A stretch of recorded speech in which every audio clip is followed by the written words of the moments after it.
How to check GPU temperature on Windows 11. Hi everyone, this is Rose from Create Login and Delete. Without further ado, let's dive right into the video.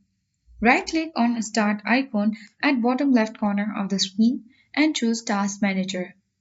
A new window will appear on your screen where you need to simply click on three-line menu icon at top left corner and select Performance tab. And now you simply need to choose the option for a CPU and your CPU section will open. So let's maximize this screen. And in order to get the GPU temperature on Windows 11, here you can simply see it like when you open GPU, it has been calculating, so you need to wait a little bit.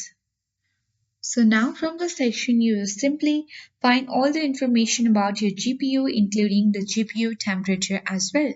So that's it. I hope this guide was helpful. If it was, then to like, share, comment and don't forget to subscribe. Thank you for watching and see you in the next video.